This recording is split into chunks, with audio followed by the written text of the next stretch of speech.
आज उनको पेश होना था, लेकिन उन्होंने बोला कि मैं नहीं जा पाऊंगा। और उन्होंने ये भी बोला कि जो ये समन है या जो एलिगेशंस लगे हैं कम्प्लीटली इलीगल है। मैं 12 मार्च के बाद की डेट मांगता हूँ और मैं वीडियो कॉन्फ्रेंसिंग के थ्रू जो है जवाब दूंगा।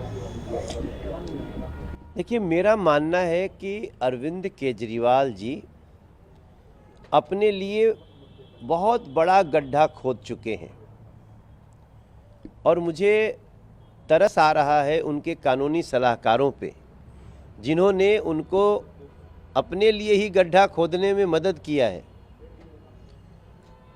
मैंने मुख्यमंत्री पद पे बैठे किसी व्यक्ति को जांच एजेंसी के सवालों से ऐसा थरथर थरथर कांपते नहीं देखा है। 8वां सम्मन है, आप बार बार डेट आगे मांगते हैं। पहला सम्मन नहीं है, पहला के बाद दूसरा, तीसरा, चौथा, 5वां, 6वां, 7वां, 8वां, और 8वें सम्मन के बाद भी आपको सवालों का जवाब देने में डर लगता है। आप उसकी लीगैलिटी पे सवाल उठा रहे हैं, जबकि ट्रायल कोर्ट कह रहा है कि नहीं, आपको जवाब देना है, इट्स ऑल लीगल।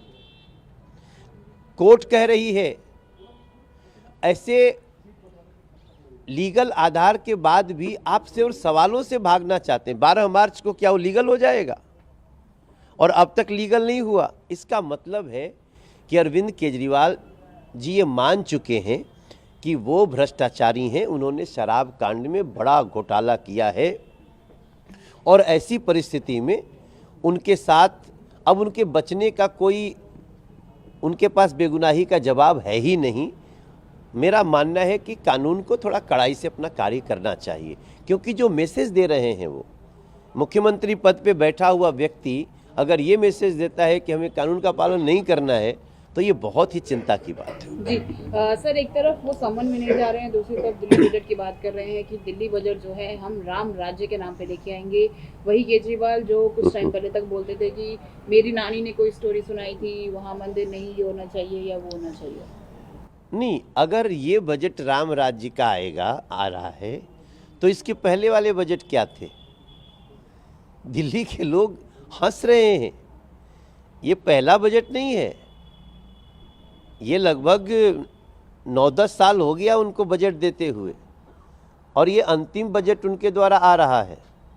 और मैं बता दूं कि दिल्ली को राम राज्य का बजट भारतीय जनता पार्टी देगी। 2025 में दिल्ली की जनता अरविंद केजरीवाल जी जैसे भ्रष्टाचारी को हटाएगी, भारतीय जनता पार्टी आएगी, नरेंद्र मोदी जी के हाथों में दिल्ली की संपूर्ण चाबी सौंपी जाएगी और फिर राम राज्य का बजट भी आएगा। दिल्ली सबसे खुशहाल राजधानी बनेगी, ऐसा विश्वास दिलाता है। सर, अगर कांग्रेस की बात करें तो एक तरफ राहुल गांधी को वायनाड नहीं मिल रहा है और प्रियंका गांधी जो जनरल सेक्रेटरी थी अब तक उत्तर प्रदेश में बनी हुई थी कांग्रेस पार्टी से, उनको भी उत्तर प्रदेश में सीट नहीं मिल रही है। वो दमनदीप जाके जो है सीट मांग रही है या वहाँ से लड़ने का प्लान कर रही है। नहीं, मुझे तरस आ रहा है, मुझे बड़ी अजीब लग रहा है, क्योंकि जो लोग कहते थे कि हमारी पुश्तैनी सीटें हैं अमेठी, रायबरेली, सुल्तानपुर, वो सभी लोग सोनिया जी राज्यसभा के द्वारा जाना चाह रही हैं। वायनाड से राहुल जी को सीट नहीं दे रही है इन अलायंस उनकी, और प्रियंका जी को अब दमन दीव जाना पड़ रहा है। दमन दीव में जाकर देखिएगा मोदी सरकार की जो अब तक कार्य हैं, तो आपको ऐसा आनंद होगा। मैं अभी दमन की वो समुद्र तट पे हो के आया हूँ, जहाँ लोग ऐसा बैठ रहे हैं, तो मैंने वीडियो भी डाला है।